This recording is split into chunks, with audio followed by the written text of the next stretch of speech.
Good to see you, Dennis. Good to see you. Where did I last see you? Oh, I don't know. Where was it? What was that? It was some soccer match. Sorry, I had to throw it in there one time. I saw you in Bedford, didn't I? Yeah, that's right. It was a good time. We had a Crushed. What do you think of the club? I mean, just crushing everyone. They need to upgrade you. well, Got to get to the next league here. 7 points clear. We'll get there. Yeah. What's the score? I can't even remember who we played that day. Do you remember who we played? Did the score? No, I just remember they were really upset at the end They usually are. in the club. Who was it? I can't remember. Oh well. Did you have a good time? It was incredible. We I'd had never been had that experience before. You've been to an American, soccer game before. We have a great MLS team over there in Portland. Yeah. They've won the cup before, not that long ago. So, Do you remember the date it was you were there? what date was it? Christmas time? Was it just before Christmas? Yeah, Was it the yeah, that's 23rd? right. Yeah, it was just before Christmas. Yeah. Crawley Green. Crawley Green. Yeah, Crawley Okay. Green. Was Yeah. it 4-1? 6-0. 6-0. Oh yeah, they would be upset. Yeah, we had our honorary kit lady that day. Yeah, that's right, Carolyn. Yeah, She was there. in the dressing room helping my dad put out the kit. It was great. I had a great experience. Connor was great too. Big help to you guys. You know he's in Africa right now. Is he? Yeah, What's he doing there? he's so. How do I put this? It's a challenge working with your dad. I think sometimes maybe your first boss shouldn't be your dad. So when me and Danny were out in Africa, I was with Gridless making that film, and I told Eric about it. It's like, send him out here. So he's moved out to Nairobi.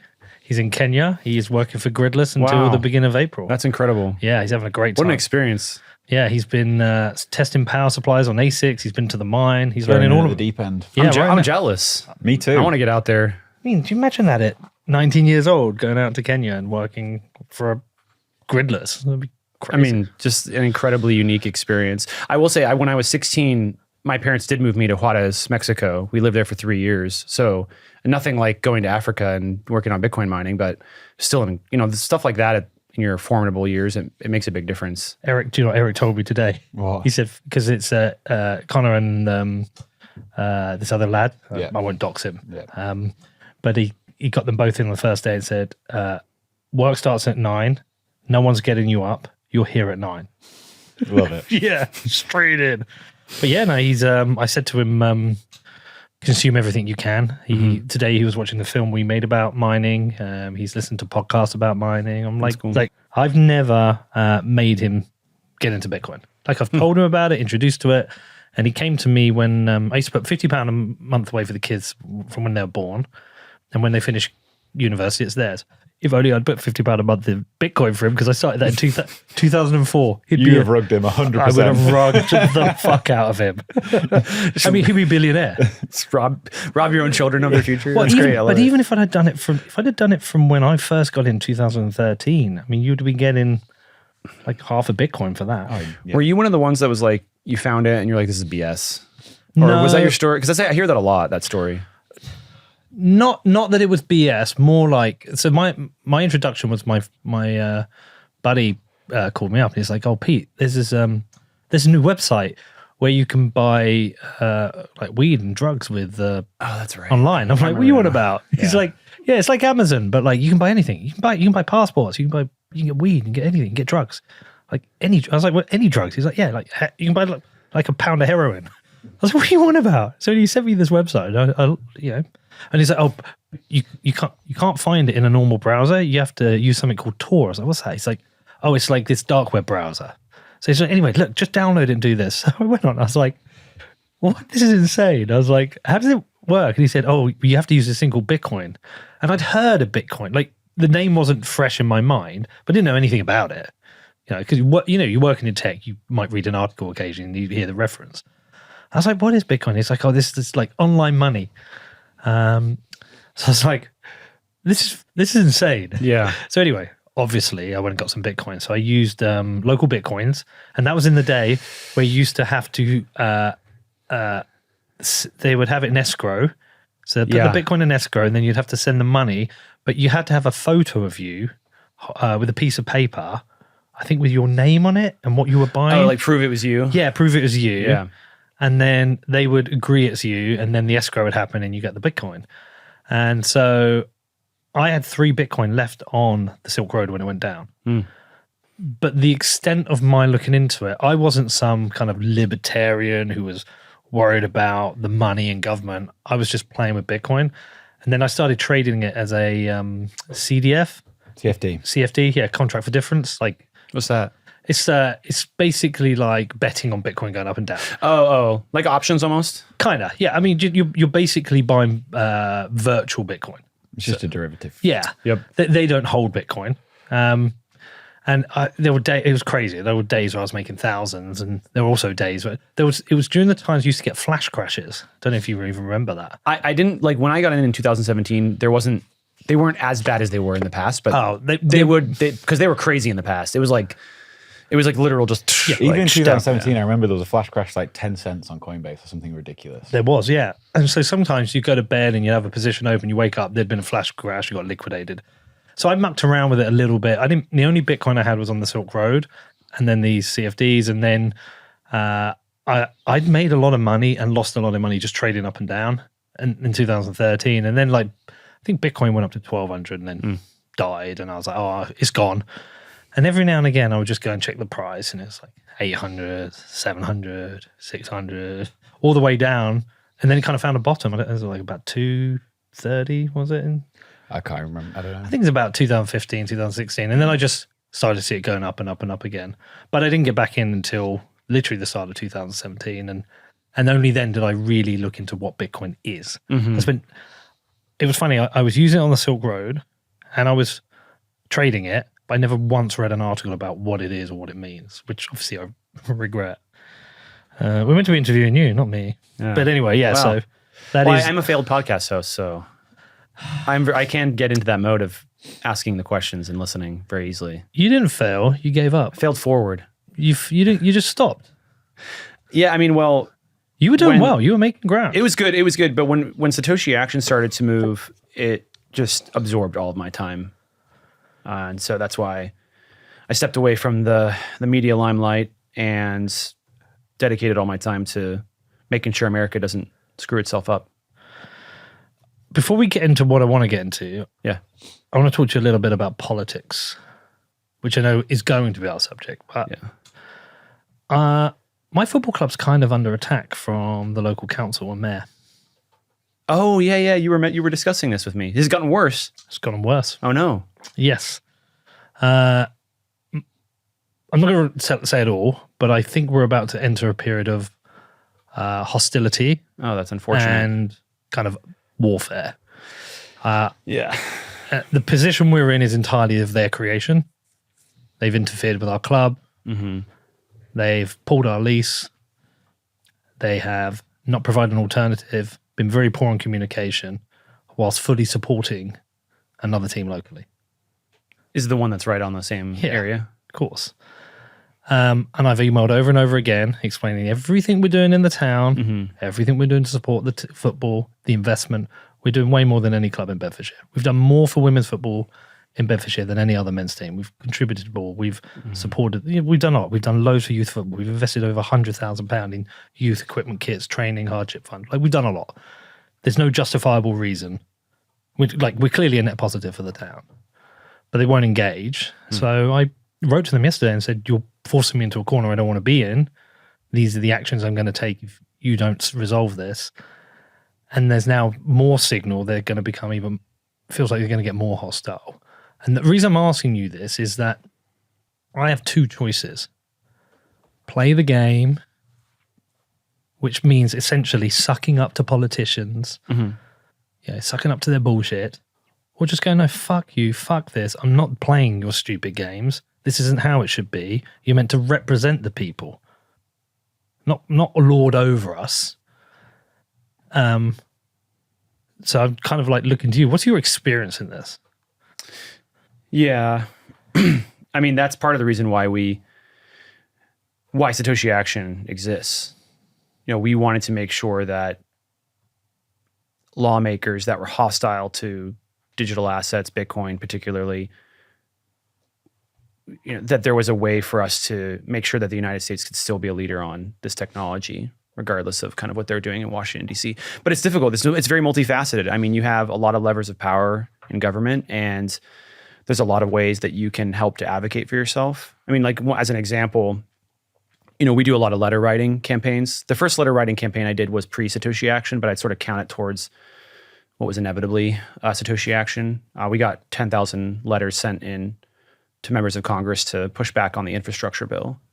And, we got so many letters sent in that they actually started complaining. And there was other groups doing it as well. But ultimately, we sent a large signal that there's a lot of people in this space that care a lot about this technology. They care a lot about Bitcoin, and they're willing to stand up and fight for it. So, I would encourage you to maybe think about, other ways to approach the political space other than just sucking up. Sucking up is certainly one way to do it. But if they're hostile, you might not be in a very good position to suck up. Yeah, I don't want to play the game.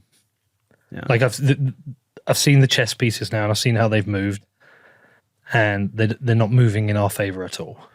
I don't know what the political dynamic is in UK for this type of stuff.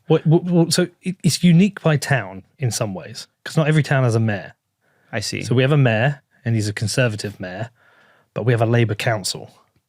And obviously Labour and Conservative are diametrically opposed. I mean, the best thing you can do is immediately start targeting those individual council members and say, like, hey, plead your case, have individual meetings with each of them, and just go to them. And same thing that we do. And we say, these are the benefits that Bitcoin is providing. These are the benefits that our club is providing to the town. It's very clear that we're bringing jobs. We're helping get women's football off the ground. We're contributing to the community. We're a successful club. Like, we're growing. We're going to get bigger. We plan to stay here. And you just meet until you find someone on the council who's like, totally agree with you. I don't like this stuff, and I'm going to do whatever I can to help you. I mean, that's sort of like your best angle to start with right away. And the public support campaigns. Those are good too. Yeah. Generally, public support campaigns, you want to wait till, and this is something that we actually talked about a lot at the meetup that we had, the impromptu meetup in Bedford. Yeah, that was pretty cool, by the way. It was fun. Thank you for letting me do that. That was cool. Yeah. Do you know what? 2 days before Christmas, I was worried how many would come out. Usually we get anything from 30 to 50, and very occasionally, the first one of the season, you'll get 80. But I was worried we'd get 5 or 10. We had 30, 40 people there? Yeah, at least. Yeah, it was good. It was good showing, and everybody was really huddled up and had great questions. But the one question that was really important was people were like, how do you respond? How do you know when to respond? And to us, it's always when the temperature rises, that's when you respond. So people will say, how did you make the decision to start responding to Elizabeth Warren's attack on Bitcoin with this bill? Because we didn't really do a whole lot when she first introduced it. Because you see bills introduced left and right. A million bills die that are introduced. So the point at which we decided to accelerate our engagement, start telling people to write letters, start pushing back, was when she got 20 co-sponsors. Right? It's for you. It's like you're looking at your club. You see the initial move. You try to be like, okay, it's chill. We don't need to go completely DEFCON 5 or whatever you call it, right? It's we don't need to go full throttle here. But then you're starting to see that it's moving, it's heating up, it's becoming more aggressive. And that's when you're like, okay, this is clearly going somewhere. This has legs. We should respond. And you want to respond generally one of two ways or both ways. Is you could do public advocacy campaigns. I'd say that's probably a little further down the road for you for a full throttle advocacy campaign. But definitely you should be trying to set up meetings with each and every single one of the council members, and not the mayor, because he's not gonna want to meet with you, right? Is he the problem? I would say he is probably he's the start of the problem, but the problem then spreads out. So he was the one who told the council to not renew our lease after a year of negotiation. He did it with no notice. We're literally at the point of signing. Do you have a way to appeal that? So interestingly, I looked up the law on this. So if you don't always require a contract to be signed to be committed to a contract, if you've had an offer and acceptance and you've done all the negotiations based on agreement, you've come to agreement, that can be considered a contract. Is that if it's a verbal agreement? No, in our situation, normally it would count, but it doesn't count on sale and lease of land. So they found the thing. Yeah, they found the way to screw you. Yeah, so, I don't understand the motivations. This is what I'm really struggling with. I don't understand the motivation. While there's another team in town and they're historically the big club. Our crowds are growing, their crowds aren't growing. We're heading towards back-to-back promotions. They got relegated last year. They might get promoted this year. We're bringing people to Bedford. We've put Bedford on the map internationally. You came. I mean, we've probably had over 1,000 people come in internationally to Bedford. They stay at the hotels. You stayed at the Swan Hotel, right? I mean, no, not that one. I stayed because I was down at in London and came up on the train. Oh yeah, That's right. But did we have dinner? I can't even remember what we fit in there. We had the club dinner. We had the club food together. Yeah, but so most people come in, they stay at a hotel, they go for dinner in the town. They're spending money in the town. They're aware of Bedford and they want to come back. Like there's no reason to come to Bedford, but there is now. So, and a council has responsibilities towards the community, sports, equality, youth, mental health. We're supporting all those things. We're supporting equality in sport. We're supporting youth sport. We're supporting mental health with sport. We're bringing money to them. I literally cannot understand the reason they're not working with us. And it feels like they're actively working against us. Doesn't make any sense to you? It makes no sense. I mean, you could say the same thing about Bitcoin. Yeah. I think that might be part of the angle. It's a very strong, well, it could be their angle is maybe why they're being hostile initially, but it's the same political dynamic. Bitcoin has all these benefits, bringing economic value, bringing jobs, bringing grid stability, cleaning up the environment. But yet you have, Elizabeth Warren, who's traditionally been very supportive of, the underdog, so to speak. Yep. And now she's, working directly with Jamie Dimon and Chase to say that Bitcoin should be banned. So it doesn't make any sense. Right? It's like, how is this happening? But at the same time, it's like, you can't waste too much time questioning someone's motives and trying to figure out how to, outmaneuver them as an individual. I think you need to go start playing, your cards in a way where you can outmaneuver them potentially. And so if we think of a Satoshi Action Fund, I mean, you clearly have a strategy because you're being very effective. That isn't by chance. By the way, just want to say, I think what you're doing is brilliant. Like, I really do. You were a bit like me when you came to Bitcoin, like I was. You came in like a steam train. Bosh, bosh, bosh. But you've gone out there and you've done brilliant things. And I think you're getting the recognition for that now. And it's deserved. Thank you. And you have a little kind of like wry, humble smile in your face. But it is very well deserved. It's a lot of teamwork. We're really fortunate to have the team members that we do. Couldn't do it without each and every single one of them. But yeah, there's definitely a strategy to what we do. And is that public? Will you discuss it? Will you tell us? Yeah. I mean, I've talked about it publicly before, not at length, but all the people that are on our team, particularly on the policy side, I mean, that's the part we'll probably reference the most in this conversation. We certainly have our research side as well. That would be good for another conversation. But sorry to interrupt. Back up a step. What is your mission?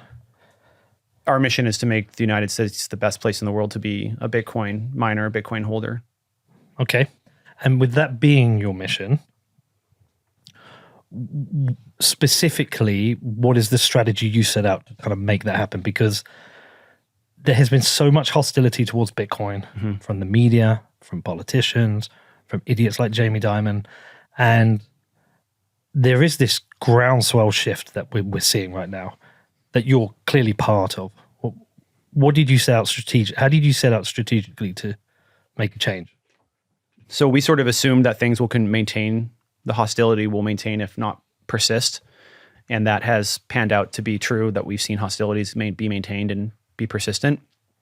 And so I essentially, took a moment and said to myself, what's the best way that we can ensure that the United States can be a leader on this technology, regardless of what they do in Washington, D.C. And the best path forward for that is to go to the states. States' rights. It's very, very similar to what the cannabis industry has done. So people always ask me, well, doesn't federal law overrule state law? I mean, technically that's true, but the feds cannot force the states to enforce federal law, according to the 10th Amendment. And so what we have done do you want to explain that fully to international listeners? Like, because in the UK, we have one set of laws and we all abide by them. There are some regional differences within, say, Scotland and Wales, I think. They had devolution and they definitely got different funding. I'm not 100%, but I assume there are some separation of laws, but very minimal.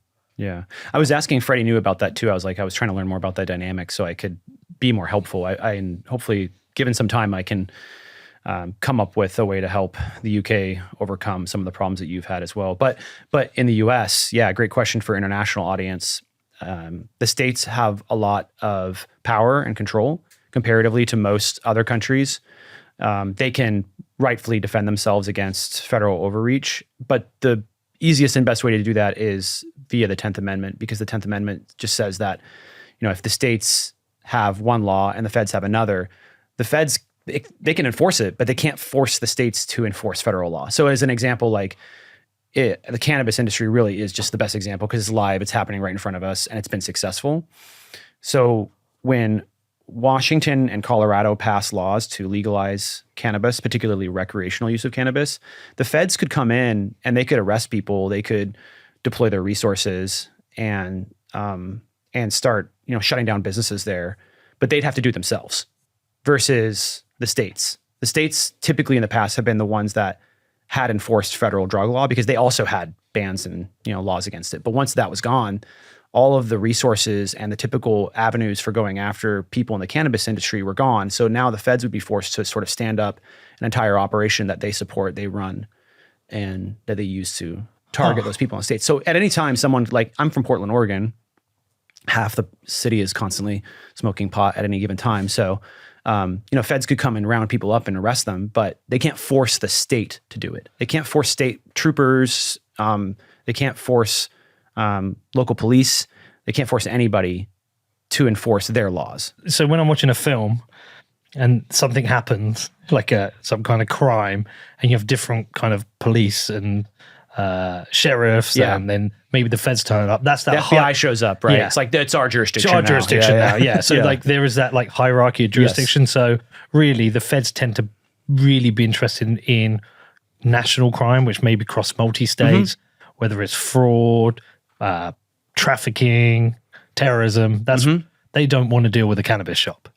They wouldn't have the resources, right? No, they wouldn't have the resources, and it would be pretty much a political disaster to do that. But they could if they wanted to. Yeah. So we're sort of taking the exact same strategy. We're not actually sort of. I mean, it's literally, quite literally, we are using the cannabis playbook. In 2010, cannabis advocates decided to start changing their tune. Instead of saying, "Oh, this is cannabis. I can do whatever I want. I should be able to put in my body whatever I want." Trying to say, "Oh, well, if you're going to legalize alcohol, you should legalize cannabis." But those arguments just didn't really work with lawmakers. What really worked with lawmakers was when they said, tax revenue, jobs, reduce crime, increase property value. And these are real. I mean, you can go look up the actual, we have all of our memes and all of the letters that we write. They did the same thing. They didn't do as many memes, but they have all of these graphics, these old graphics you can look up, pictures of campaigns that they ran to convince lawmakers. And you can see the shift towards what does this do for the state instead of I should just be allowed to do this thing. So if you can pitch your industry as something that is good for the state, then all of a sudden they're like, okay, I get that. I see the value. I see that Bitcoin is good for balancing the grid. I see that Bitcoin is good for cleaning up the environment through methane mitigation. I see that Bitcoin is good for renewables, that it provides rural jobs, and that it can increase local investment. I want those things in my state. And so that's what we're doing. We got started in 2022 and passed 2 laws in 2023. Same kind of the same. The funny thing is the same as the cannabis industry. We 2 states first, right? And then we started in the red states. They started in the blue states. But you start where you can and you score wins where you can, and then you build momentum. And we have fully intend to pass law in not just the red states, but the purple states and the blue states too. Well, this really is the magic of having a federal system, right? In that the incentive models change, because it feels like, say, for example, in the UK, we have this system whereby, because it's one government, one country, there's no kind of jurisdictional arbitrage you can take. Right. And so politics has really descended into defense and control, right? Defense by enacting laws that restrict our freedoms and attacking, similar at the federal, at the national level, like you have between the Dems and the Republicans. We have very similar. But there's no real localized incentive to deliver policy which supports locally. It's everything's national, right?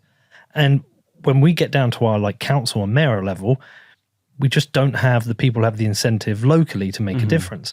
Whereas with your federal system, you have a system which is incentivized for you to go to these senators or members of Congress and actually say, look, we can do some great stuff here in this state, and that's going to bring business to our state from other states.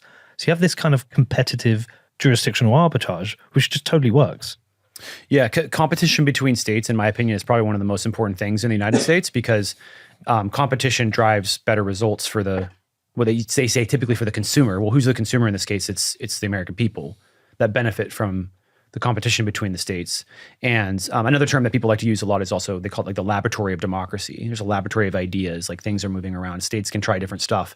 And then when something is successful, other states will copy it. In fact, but that's a two-edged sword though, right? Because when New York passed their moratorium on Bitcoin mining, we were really, really concerned that that would become a blueprint for the rest of the country. And so that was like when we really got, a fire under our ass. And we need to get out there and start creating a blueprint on the opposite side of the aisle. And when I say aisle, I mean like people that are pro-Bitcoin and versus anti-Bitcoin, not like red versus blue necessarily. And so we got to work right away and we found 7 states to introduce our public policy that we crafted internally. And then ultimately 2 passed it into law. But that was huge for us because it was like, okay, now we have states that have done something. They've proven that they're willing to pass this law. And we can take that to other states and say, hey, look, Montana and Arkansas passed this law. Like, you should consider it too. It's worked very effectively. In fact, when we turned around to 2024, we improved our policy, made some changes, adapted it and grew it. So it went away from being right to mine, which was Montana and Arkansas, which protects Bitcoin mining from discrimination at the local level, particularly, to what is now the Digital Bill of Rights, is what I sort of have dubbed it. Just going back to that cannabis thing, can you look up, Danny, the revenue that Colorado brings in at the state level from the taxation of cannabis? It's like it's a a lot. billion. Isn't it like $1 billion? Since they launched, that number could probably be true. Annually, I don't think it's $1 billion, but I had a feeling it was. it's a lot. They bring in a lot of money. It's 'cause incredible. They went first, right? Colorado and Washington went first, and then you had several states after that, but they were the 2 first. Here we go. January, what's this? Is that every state? Oh, wow. Is that really? Oh, calendar year, total to date. So you have 274 million per year. Okay, so they've done. Wow, they did some almost years $500 nearly million in $500 million, 21. yeah. Wow. That's incredible. Everyone's locked down smoking weed. Yeah, that's right. That is true, though. Did you see the alcohol sales chart next? Yeah, that would probably go But up look too. at that. So in a decade, that's Yeah. a decade. They've done 9 years, not even a decade. They've done $2.5 billion No, in that's tax revenue. 10. That's 10. It's 10 years. Is it? Yeah. Yeah, because 23 is going to take you to 24, Jan to December. I see, So got but it. they've $2.6 billion in revenue. Yeah. And the effect on crime, I don't know. It may have shifted criminals into other things. We don't need to get into that. Yeah, right now. that's a little bit nuanced. But and I'm assuming the first year, 67 million would be quite low because it would be Just you've getting got- started. Yeah, just getting Everything's started, ramping up. roll out. But 2.6 billion in revenue that they didn't have before or has moved from other things. But that's the incentive because other states can go, huh? Yep, that's exactly They've right. legalized cannabis. I know my kids smoke it. I probably smoked it at college. Yeah. You know, there's 2.6 billion in revenue here. Nobody's dying from it. There's probably an incremental increase in taxation on Cheetos. And so it's like a test. It's proven it's worked. Yes. And that's why, how many states now is it legal in? 75% of the country has either medical or recreational. Yeah, but medical's bullshit because suddenly everyone's Anybody gonna, can get it. Yeah, my elbow In hurts. most states. Give me a joint. Yeah. Yeah. But the speed at which that happened, because it's proven, is there any net negative? I mean, the only thing is like you get to like New York and the whole city smells of weed. Like literally the whole city. That's how New York sometimes smells. Yeah, that's how I think there's worse smells that can come from New York. That's fair. But what I'm saying is proven. Like Yes. like anti-cannabis laws are moronic. It's a plant. Everyone smokes weed. Certainly now, from our generation below, I would suspect over 75% of people have smoked weed at some point. It doesn't cause any problems, really. Yeah, obviously people smoke too much weed. They have psychosis issues. You've got to be aware of that. But it's not like alcohol where there's like people in bars fighting. I say that a lot. You know, it's if you're gonna. I have been one of those people that it's like if you're gonna legalize alcohol, then marijuana should certainly be legalized. Alcohol has much worse societal effects people, slamming their cars into people in the middle of the night because they're driving drunk. You've got, abuse in relationships. Very abusive relationships. It's very bad for you. I mean, incredibly bad for you compared to marijuana. But yeah, I know also. And I'm not an anti-alcohol guy, to be clear, but just. Yeah, I'm the same. But I also know in the hospitals, Friday, Saturday night are a disaster. Yeah. Majority of people come in with some kind of alcohol influence injury or problem. It's a problem for the police. And I know with my bar, so we're quite good at controlling it in my bar, but we have the police coming around constantly all night. How many people are there? Is everything okay? They have to deploy police on the streets in every city on a Friday, Saturday night because people are getting drunk and fighting. There is no reason for for cannabis to be illegal. You get a test, you prove it, you prove the benefit of society, you prove the net benefit, and you destroy the arguments. And you can do that in a federal system easier because you've got 50 chances of saying someone tried this. Yep, that's 100% true. So we move on to Bitcoin. Again, we're of the belief that it's net positive to society. It comes with all these benefits. Yeah, like cannabis, it's got this regulatory and media shadow over it. Mm-hmm. And so you can go state by state again and apply these pressures. Yeah. When we first started to pass law, or were attempting to pass law, it was in the middle of the FTX collapse. Bitcoin was at 17,000. It's a good time. There was no research to back up the claims that we were making. But since then, Bitcoin's at, 44, 42, roughly.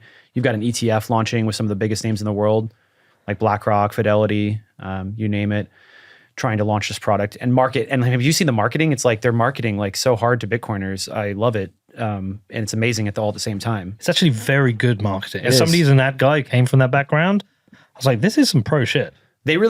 Some of those guys really hunted for whoever their, Twitter person is, because it's dialed in. Have you been following the guy running the Twitter for Franklin? Yeah. I mean, they do some altcoin stuff. They do some altcoin stuff, but the tweets are incredible. Yeah. They've already started. Look at this. A penny saved is a Satoshi earned. I mean, they're memeing. It's so great. I just love it. Yeah, but they're already talking about fucking Solana. Yeah. It is what it is, but it's pretty incredible to see some of the largest asset managers in the world try to attempt to do this. Hey, they're just going on the journey we went. We all shitcoin to begin with. They're going on the horseshoe. Yeah, they're going to get on the horseshoe. They're going to learn. But there's some of the tweets are utterly brilliant. Talking about blockchains. I almost feel like they've recruited somebody within our industry and they're doing it for them. Because it's too good. I know. That's a great response. I do think by that Joe. it's true. That is a great. So in terms of, like with cannabis, it's basically, can we legalize cannabis? But with Bitcoin, there's lots of different avenues to go in, right? There is mining, there is custody. What are the different areas that you're trying to get policy to protect? Yeah. So for us, we are trying to look for ways that Bitcoin and digital assets can be discriminated against. Okay, I'm going to pause there. What do you mean digital assets? Well, the way we craft our policy is tech neutral. Okay. You have to craft it tech neutral. And this is something I get into a conversation quite a bit with Bitcoiners, because why doesn't it say Bitcoin?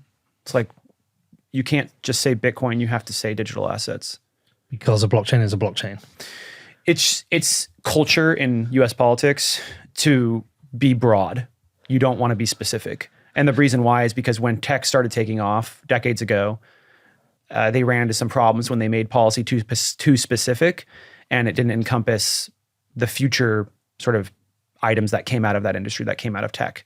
And so then they had to rewrite the laws. Well, lawmakers don't like doing that. So now they've just created a standard where you don't try to be too specific, you just be broad and inclusive of technology. And you'll hear the term tech neutral quite often. And so we always say digital asset in every single bill. None of the bills will say Bitcoin. And that's because policy doesn't care about your ideology. It cares about the pragmatic explanation of the technology. And you'll hear that with Perianne. She talks about digital assets. You'll hear that with Coin Center. I'm not sure about Bitcoin Policy Institute. I'm not sure. No, but I understand that. Okay, that makes sense. To be clear, you can do research about Bitcoin specifically, and we do that. Our research firm only does, I call it firm. It's it's a 501c3 nonprofit, but it only does Bitcoin research because that's all we care about. But when it comes to policy, it doesn't make sense to try to be exclusionary.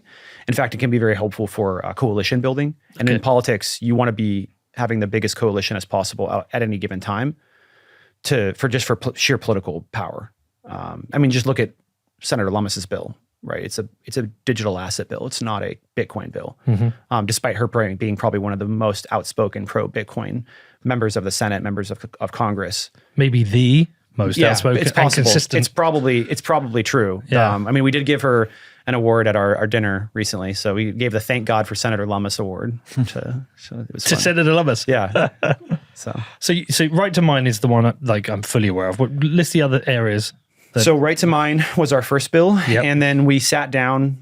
So for those of you, the international audience and people that don't pay attention to state politics, is most states have part-time legislators. So they only go for 3, 4, 5 months out of the year. Some people skip a year too. So like Texas doesn't have a legislative session unless they decide to do a special session. Every other year they go for about 3 to 4 months. Why is that? Cost? It generally originated back in the day when it was just very difficult to get to the Capitol. So these laws are so old. I mean, imagine trying to take a horse and buggy like 500 miles, constantly going into the Capitol to go be amongst legislators during the session. So they just were very, they skipped it or they make long and short sessions. So in Oregon, where I'm from, you'll have a long session, which is in about 4 to 5 months. But then you'll also have a short session, which is coming up right now, and it's just really crammed. But lawmakers are in session in most states, I would say, for the first 3 to 4 months of every year. A couple states skip a year, but they're off and they go back to their people. And so during the off season, we get a chance to do a lot of research and policy development when the lawmakers aren't in session. So we sat down and we came up with, me and Eric Peterson, our policy director, we sat down and came up with as many things as we could to try to protect Bitcoin. And to us, the most important of those are the protection of self-custody. We include the right to mine, also the right to run and operate a node. We also have a $200 de minimis exemption, and we exempt— Is that tax? Yeah, so capital gains tax. Yeah. So states have, about 30 states plus have cap gains taxes. They're not nearly as big, most of them, as the federal one, but we wanted to get that policy idea out there into the ether and get it in text and get it in code, and eventually it'd be great to get it all the way up the food chain. But for a long time, I've been a big advocate for removing capital gains on Bitcoin. I think it can unlock it as a currency, as a money. Because if you're having to track your capital gains every time you buy a coffee, it's just sort of unworkable. But if you unlock it as a currency, you really are competing with the dollar. Yeah. We come back to that. So, those 4, any others? There are other small parts of the bill. One part that's important, but probably people won't really pay too much attention to, is that we exempt Bitcoin miners, validators, and node runners from money transmitter licenses. So money transmitter license regimes, there's one in all 49 states. Montana is the only one that doesn't have one.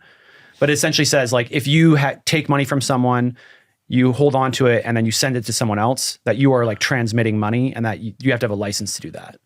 But because miners never actually hold on to the money and then send it to someone else, we, sort of insinuate or try to say that Bitcoin miners should be exempt from that regulatory regime. So would you say that's similar to ISPs, in that if I'm sending you money from Venmo to Venmo, I don't have Venmo, but Venmo to Venmo, the ISPs carry the packets of data for that to happen?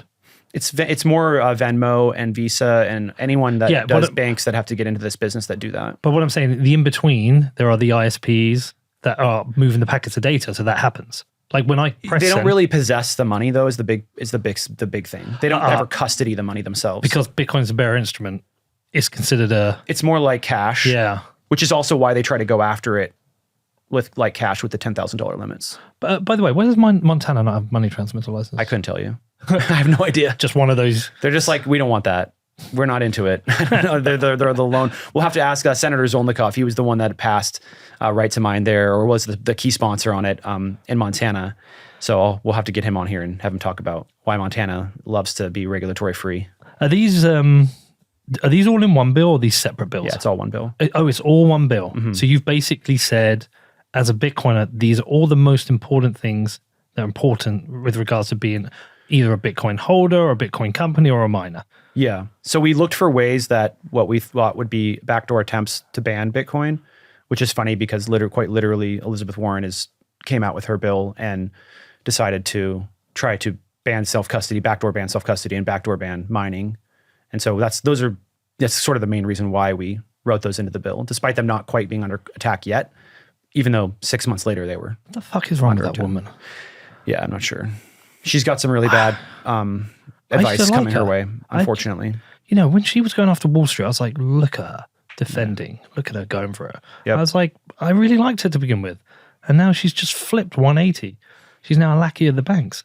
Well, I would say that also some of the problems that we'll face when working with folks, particularly Democrats that like to use government as a tool to get things done, like you're going to run into this problem a lot because a lot of them have learned that government is the best tool to enact certain policy decisions and policy directions. And I believe she wants to have a government takeover of the banking system because she sort of believes that the government is the best caretaker of that system and she doesn't trust like, yeah. I mean, like, could there be anybody worse? It's a distrust of corporates stems from that. I mean, that's why you see her say, oh, the grocery stores are gouging you and doesn't point the finger at inflation at all because her big incentive turkey is industry. Yeah, the big egg industry. Yeah. Well, wasn't it Big Sandwich as well? Yeah, Then she goes to Subway. And that might be true. I certainly have seen situations, there's data out there to support to some degree that stores and companies are raising prices faster than they really should. But we all know that when you're in an inflationary environment that you actually you do need to sort of raise prices higher than you would expect. And that's a really big problem. Define when they should. When they should what? Well, you said they're raising prices quicker than they should, but define when they should. It's a free market. Yeah. Do you believe in any form of price control? No, I don't believe in price control. I just think there's data to back up that they aren't just raising it because like, oh, inflation was 5%, so they raised the price 5%. Yes. But there's the other side of the coin on that argument is that when you're in an inflationary environment, you sort of have to make sure that you're outpacing inflation, not matching it, because if you match it, you could fall behind because the next month it might be higher and higher and higher. So you jump prices up quickly. But, her argument is that they're just greedy and, that's why she doesn't trust corporations. But this is just going back to my argument about why she wants the government to, in my opinion, I think, to take over large swaths of the banking sector because she doesn't trust corporations. How old is she? Not to be ageist here, but I'm not sure. I kind of starting to feel more and more like politics and these age limits because I find that it's the eldest people holding office seem to have the most out-of-date thoughts and ideas. The eldest people also vote more than anyone else. There you go. That's what it is, right? I remember Lynn Alden tweeting this. I thought it was brilliant. See? Corps are greedy, yeah. Danny, explain that to the listeners, what we're looking at. So this is the CPI chart for consumers in the US, and Lynn just points out that corporations are always greedy, no matter what the price is doing. Yeah. Oh, I see it, yep. All right, so this is one. Sorry, I thought you were I thought you were doing separate bills. So it's one bill. Can we see it? Can we get it up? Yeah, we do have other. So if you go to better not be longer than the Twitter, white paper. My Twitter, there's a Nebraska version that's like there's a Nebraska link there, I believe, on that one. Do you have to? Is it one bill? Or do you have to like tweak it per state? Top one right there, yeah. So those are like all the. Yes, you do tweak per state. Okay, so once passed into law, this bill will defend your fundamental Bitcoin rights, including securing your right to self-custody Bitcoin, defending your right to mine Bitcoin, in discrimination against Bitcoin miners. What does that mean? So Bitcoin miners get discriminated against a lot because what happens is local communities will want to shove them out. So they'll find unique ways to do that. So like how your guy is being like, we're not going to renew your lease. Like we would essentially write a law that says, you can't discriminate specifically against football clubs and not renew their leases. It has to be a law that applies evenly and equally. And in the case of Bitcoin miners, it's noise ordinances, zoning changes, and rates, like energy rates that will be discriminated against. Okay. It guarantees your sovereign ability to run a node, protecting your ability to purchase, save, and transact with Bitcoin, eliminating state capital gains taxes on Bitcoin transactions under $200, stops bad regulations from damaging future Bitcoin innovation. The bill sponsor. Okay. All right. So anyway, so you create a bill, and you take it to a senator. What's the process? Yeah. So the process of what we do, and this is something that a lot of groups do, just to be clear, we didn't come up with this process. It's not unique to us in any way. But what you do is you sort of sit down, you come up with what you think are ideas that you'd want to put in the bill. You're like, okay, we want to do self-custody stuff. We want to do mining stuff. And then you jot down how that would apply in law. and you create what's called a model bill. And then you turn around and take that model bill and you go to a lawmaker and you say, listen, okay, this is why Bitcoin's great. This is why we like Bitcoin mining. This is why we want to protect it. This is why we think this bill is reasonable to pass in a law. Do you think you'd be interested in sponsoring this bill? How hard is it to get at that meeting? It can be hard, but that's why it's great that we have 50 shots at the apple, right? And there's lots of lawmakers in every state. And you will have Democrats and Republicans in each state.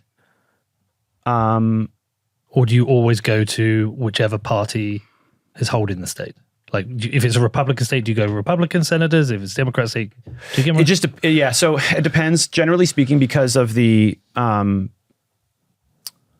dynamic that we're in right now, where most Republican states are the most interested, we typically work with Republicans. But as you'll see on the one that we just introduced in Virginia, we were able to actually get a bill introduced by a Democrat.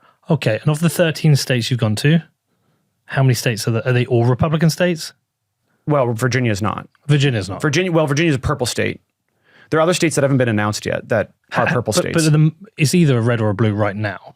Virginia was solidly red, and then it went to a mixture purple, where they have a Democrat legislator. Okay. So usually you want to work with the party in power. Yeah. So like if the party in power or whoever holds over that chamber is like Democrats, you want to try to work with a Democrat predominantly, but you don't have to. There was actually almost a case where we worked directly with a Republican in a Democrat-controlled legislator, but the Democrats were like sort of signed off on it. Like they were like, oh, we're okay with this. That can work as well. But you always want to be communicating pretty effectively with the party in power. And at state level, is it similar at federal level that you want co-sponsors across the aisle? Does that happen? It can, but generally the state level, it's not quite as, that doesn't happen quite as often for us, or isn't necessary. And so, 13 states that you've targeted, that's unbelievable. I've been following your Twitter updates. Brilliant. So once you've sold them on the idea of the regulations that you think are required, what's the process they then go through? Yeah, so once you get the model bill in front of them and they like it and they're on board, then you go into the drafting process. So they send it to the lawyers that work for the state legislator. They draft it into state code. That's when you'll start seeing something that looks just like, if you're not into law, your eyes just gloss over because it's just a bunch of words on a paper at that point to those people, to someone who's not interested in reading legal text. So they crafted it and make sure that it doesn't contradict anything, make sure it all blends together. These are lawyers. There's multiple lawyers that are usually paid by the state or whoever the governing body is to take those ideas and put them into legal text. And then from there, the lawmaker will introduce it. So it'll get a bill number. And then from there, you go to committee. So if you're on the Senate side, you will have a Senate committee take a look over it, and then they will do a hearing, and then they will vote on it. And if it gets out of committee, then you go to the Senate floor for a vote, and then you repeat the process on the other side of the chambers. So then you go to the House side and you repeat that process. So you have a Senate and a House at state level as well? Mm-hmm. Most of them do. Nebraska is unicameral, though, so they only have one. Okay. They just have a Senate. And so what's the furthest along the line you are with a particular state? Where have you had the most success? Has the bill passed anywhere?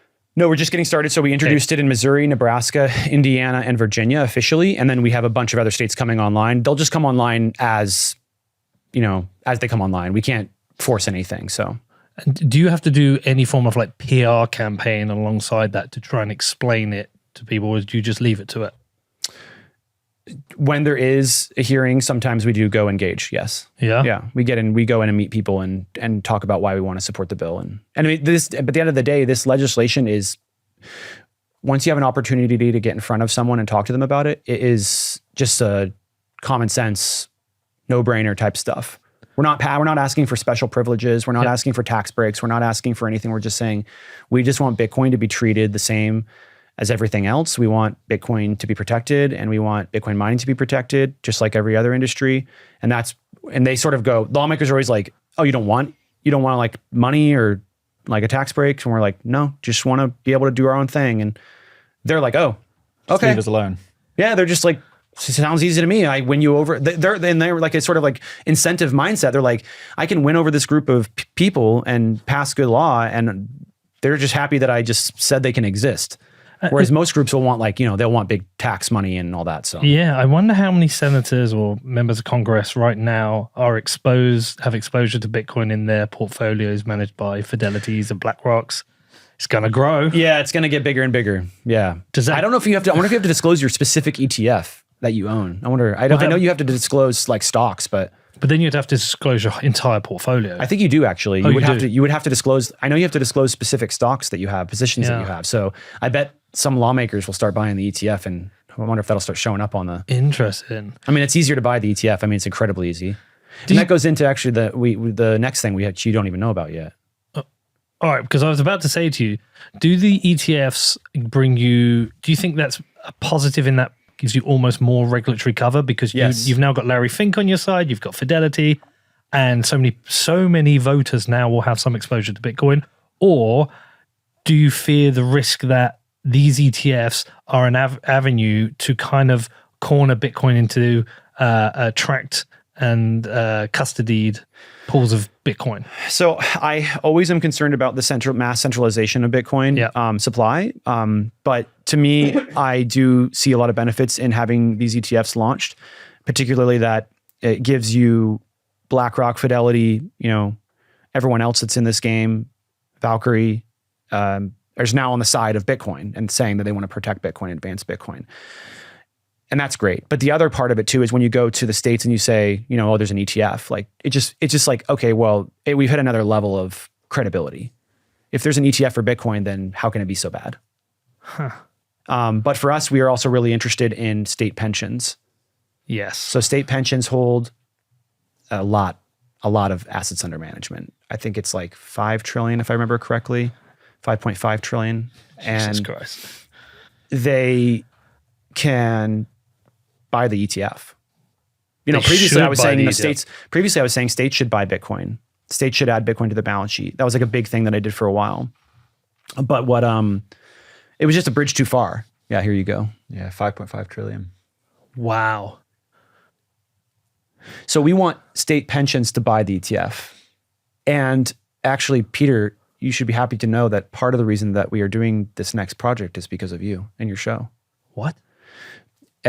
What is this all about? So we heard people saying on the show that state pensions will buy the ETF, and our policy director Eric Peterson had the genius idea of saying that maybe we should help them along that path. Okay. And so we are going to be launching a resolution to have state pension fund managers and treasurers start studying Bitcoin and the Bitcoin ETF. Interesting. What is that policy or is that guidance and education? It's a resolution, so it's more guidance. Okay. But ultimately, the plan is to get state pension fund managers and also to get the treasurers to start taking a serious look at the ETF. Huh. That's phase 1, and then phase 2 will be getting them to buy the ETF. So we're probably about a year out from the buying part, but we already have state lawmakers ready to introduce the resolution. And resolutions are very easy to pass. You only have to pass it on one side. You don't have to get a governor's signature or anything like that. We're going to need more Bitcoin. Yeah. So 5.5 trillion, if 1% allocates, that's what, 55 billion? Yeah. That comes to new inflows into Bitcoin that never existed before. I mean, the wall of money that can come into Bitcoin right now over the next few years is insane. Yeah. Yeah. It's, I don't like that it's centralizing the supply, but what are you going to do? Bitcoin's permissionless. You can't stop people from buying it. Yeah. This must be an exciting time for you. Yeah. I mean, last cycle, like I said, it was in the middle of FTX collapse and people were like, isn't Bitcoin dead? Like the lawmakers. Yeah. So we were able to find some really great lawmakers, Representative McClure and also Senator Zolnikov, that's Arkansas and Montana. And they helped us fight to get this stuff done despite, it being a very terrible time in the market. But now it's like this is what I was going to say earlier too. Lawmakers are reaching out to us. And we have 2 states now that we didn't even approach them about the bill. And they just are like, we want to introduce this bill. Which states were that?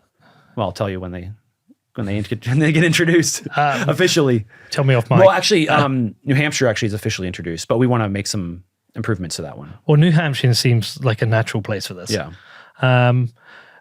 I mean, amazing.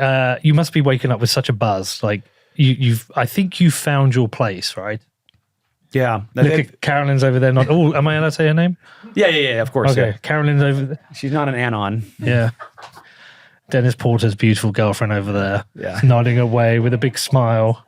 Yeah. She's a hodler too. So Hodler, kit woman. yeah, she does it all. Yeah. But yeah, it's a very exciting time for us. It's, we're setting foundational policy across the country. It's not just a once in a lifetime opportunity. It's a once in probably humanity opportunity to set this type of policy. And we're lucky to be here and, fortunate that someone else hasn't tried to do it before us, because this opportunity has been here for a while.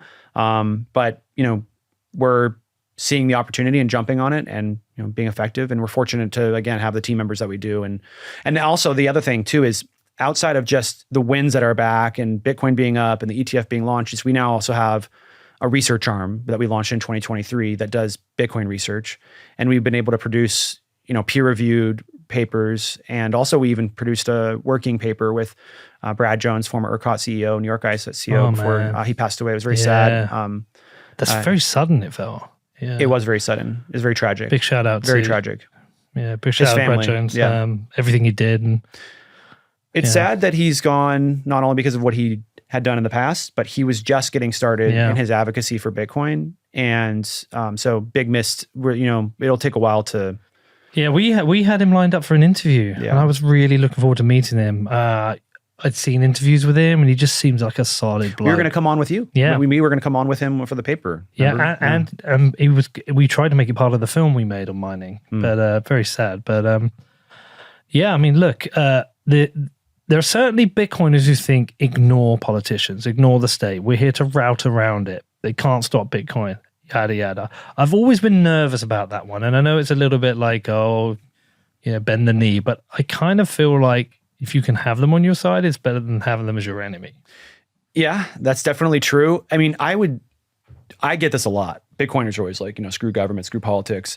But there's two things I always tell them. One is that, Bitcoin might be outside politics, Bitcoin might be outside government, but you are not, as an individual, as a person that lives in, the physical realm. Bitcoin is in the digital realm. We are in the physical realm. And so they can still enact laws that go after us as individuals and that limit our access to Bitcoin. And so, just as an American, I want to make sure that America is a leader on Bitcoin, not someone that's trying to push it back. And I think we're very well positioned to do that. Get 5 years ago, people would have said, no way, it's not possible for America to be a leader on this technology. But now there's a lot of folks that are seeing that as possible. Yeah. But it's done through advocating and engaging and working with people. That's how you can be successful. The other thing I tell people is like, look at what Satoshi Action is doing through the lens of the founding fathers. What did the founding fathers do? They went in and they created a document, the Constitution, that, what does it do? Predominantly, it limits government. It limits the ability for the government to come in and mess with your life. And, that's why you have the First Amendment speech, Second Amendment for gun rights. You name it, you go after that. You get all the way down to the 10th Amendment, which protects the states' rights against the federal government. We are doing the same exact thing. We want to make sure that you are able to access Bitcoin and that you're able to partake in the Bitcoin future and that there's nothing that government can do to stop that. So that's what our main goal is. We're not trying to create a scenario where Bitcoin works with the government. We want to make sure that the government stays out of Bitcoin. Yeah, amazing. How are you funding all this? Is it all donations? Yeah. How's that going? We do events. Okay. It's going great. I mean, we've done a very effective job fundraising. We also do really great events. Carolyn is a big part of that. So, we put on some great stuff. So, I mean, you came to, didn't you come to one? I know I've invited you to a couple, but you're always run and gun when it comes to those conferences. You kind of get out of there as soon as you can. I was meant to be at one you were doing in Dallas. Yeah, was it in Dallas? Fort Worth, yeah. That's right, because you both were going to come, right? Yeah, no, and I had to catch a flight straight out. No worries. So difficult. We'll get you one day. Yeah, what's the next one? We're going to do one probably at Empower. In Houston? Mm-hmm. When's that? That's the one we're planning right now. When is that, March? Yeah. March. Where am I in March? LA and Vegas. Yeah. Have you got a date? It'll be during the conference there. I don't remember the exact dates. Let me see if I can get to it. But I'm LA and Vegas. If I can get to it, I would love to come to it. I want to support everything you're doing. Honestly, thank you. I think what you're doing is brilliant. I think the impact you're having is brilliant. It's effective. It's important. I think you found your stride. when you're in the White House. I'd like an interview. Yeah, I see the path. I'll set up the podcast studio right in the office. Yeah, so. right in the Oval Office. Yeah. Anything else you want to mention that I've not asked you about? No, I think that's it for the most part when it comes to the bill. At the end of the day, we are raising money effectively and we are raising support effectively, but we want to do more of this. We want to do this in all 50 states, and we want to educate those states that aren't ready for the policy. Washington State is right across the river from me, and they are primed for a massive growth in the Bitcoin mining sector, but they have a lot of problems there. Because a lot of miners came in early on, a lot of turn and burn back when the industry was sort of very wild, wild west. But we really want to do massive education campaigns in states like Washington to show them how Bitcoin mining is a great tool for clean energy. It's a great tool for balancing the grid, and it can create rural jobs. So that's a big thing for us. Same with New York too. Eventually we would love to tackle states like New York, states like California, but these states take resources, a lot of resources. And so, where our sort of call out is like, if you really believe in the work that we're doing and you want to see us do more of it, then like ring me up and let's talk about how we can do much, much, much more of this. Because we're doing this on what is essentially a shoestring budget. And imagine if we had, $10 million, what we could do. I mean, we could radically change the course of history for the USA and for Bitcoiners in the USA. Well, listen, you're a friend of the show. Anything you need, you reach out to me or Danny. We fully back you, support you, everything you're doing. Like I say, I think you found your stride and it's obviously perfect for you. So just keep doing it. And yeah, good luck. Tell people where to go. Where do they donate? Yeah, SatoshiAction.io. There's donate buttons all over the place. Or you can go to SatoshiAction.io/donate. I just rebuilt that page myself. So hopefully we can get some good donations to help pay for the upgrade. But you can go there, and you can also sign up for our newsletter there. And then, of course, all the Twitter handles that I'm sure you guys put in the show notes. All right. Nice one. Congratulations, Dennis. Keep going, man. Appreciate it.